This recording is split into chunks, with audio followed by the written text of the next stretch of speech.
大家好，我是健健，希望大家喜欢我。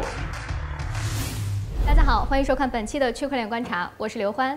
您的资金想要被管理吗？如果有这样一个产品，它可以利用区块链的技术为您量身定制智能化的资金投资管理服务，降低您的投资风险，您想要尝试一下吗？今天我们请到了 swissborg 亚洲区的 CEO 古商健先生 ，Welcome。 Hello everyone, my name is Ken Yagami. I'm the CEO of swissborg Japan and head of Asia. It's wonderful to be here in China, and I'd like to thank everyone for inviting me to the show.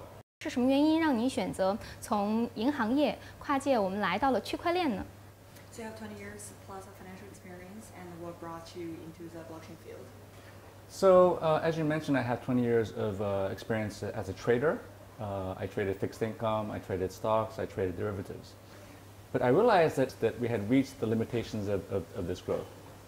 After 3 years, I realized that the next evolution would be in blockchain and in crypto assets. 这么说，您是看到了数字货币的未来，也看到了 swissborg 的未来。 So you saw the future of crypto assets as well as the future potential of swissborg? So swissborg, we are a financial company, and the founders all come from traditional banking like private banking, Wall Street, and hedge funds. And so we believe that maybe in 5 years' time, that crypto assets will be a legitimate part of the investment space. So we want to take advantage of that. So that's something that I think you can only learn from experiencing traditional banking and financial markets. So that's something we can bring, and that's something that the entire team can bring to the space. 想问一下，现在 swissborg 它目前为止发展到了一个什么样的一个阶段了？ What's the development stage of swissborg?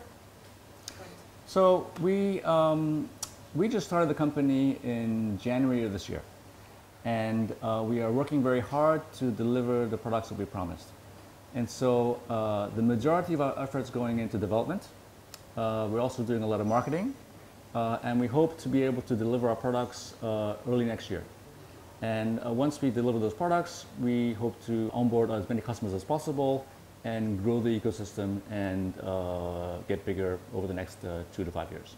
在加入到 swissborg 之后呢，也是利用自己的金融从业经验，我们的一个产品已经是即将落地哈，就是我们的一个钱包。它这个钱包，我听说它和其他的我们所知道的，像是我们这个中国大陆大家常用的 M token， 它和我们这些钱包有点不一样。那这个不一样是什么 So how is Smart Wallet different from all the other wallets in the market? Okay, so if you think about a wallet, it's somewhat commoditized. So there are many wallets out there, right? But a wallet is a very basic function that's very necessary for anybody who's on the blockchain, because the wallet gives people access or like a window to the blockchain. And this is where people safely, securely store and keep their assets. But our wallet is very different because it provides more than just that. The first layer, obviously, is the wallet. The second layer is an app that provides investing intelligence. So because we all come from banking, we know how to give advice in financial markets. This is what's lacking in the crypto asset space.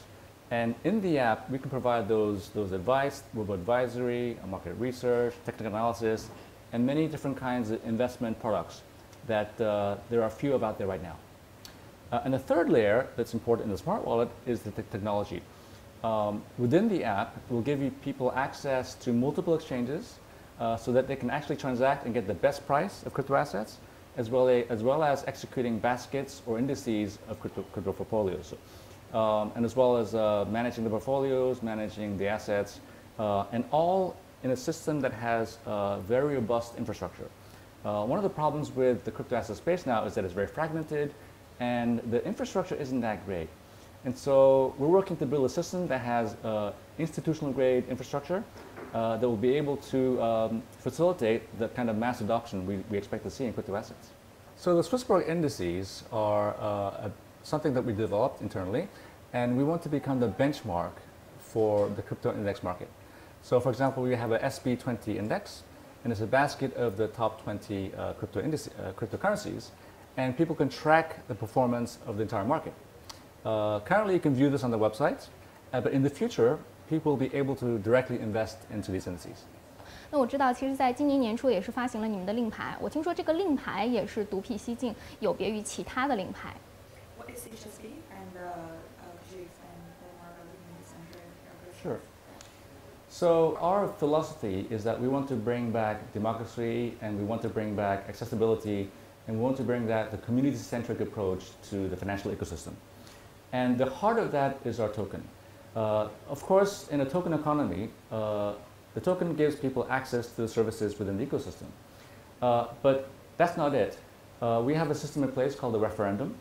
And basically what it is that the token holders can vote in the direction of the company. And so we'll have multiple referendums or votes throughout the year. And they can vote as to what they believe is the right direction of the company. And by participating, they can get rewarded in tokens. So the idea is that we want to get the community involved in the evolution of our company. And so, in fact, well, it's kind of like the community owns our company. 那其实我们最终的目标是要达到什么样的一个程度？ So if you talk about mass adoption, even the internet, if you look at it from a global perspective, adoption is even lower. It's probably less than 1%. So the growth that we expect to see is yet to come, and it hasn't happened yet. So if you imagine a world where people suddenly get a hold of a smartphone, and they have suddenly the ability to use digital assets, these people are not going to go to a bank and open a bank account. These people are not going to get a credit card. They're going to jump over banks, they're going to jump over credit cards, and immediately start to use digital assets. How big is it going to get? We don't know. You know, the market cap is $200 billion. It was $800 billion earlier this year. But if you compare, for example, the current state of cryptocurrencies versus traditional stock markets are about $70 trillion globally. Bond markets are $200 trillion globally. So if you imagine where people start to adopt this technology called blockchain, and they start to use not just cryptocurrencies, but crypto assets, and if you imagine that there's a flow of money coming out of traditional products like stocks and bonds, even a small piece, going into cryptocurrencies, you can see the growth of this market can be billions and trillions of dollars. So I imagine a world where there's a good balance between traditional products as well as crypto assets. In a world where we see people invest in traditional stuff as well as in crypto assets. So we'll become a legitimate alternate investment vehicle or alternate investment asset. What that will be, what size it will be, when that happens, I don't know. But I'm certain that will be much bigger than it is now. 那么您对于中日两国的，包括您对于欧洲这3个地方目前为止区块链的一个发展，您觉得它的异同是什么呢？ So I think traditionally people have seen Japan until recently being sort of a leader in technology and consumer products and so on and so forth. But we've become a little bit more mature. If I look at the blockchain space in Japan, there are many, many young entrepreneurs, many, many young engineers who are trying to start businesses.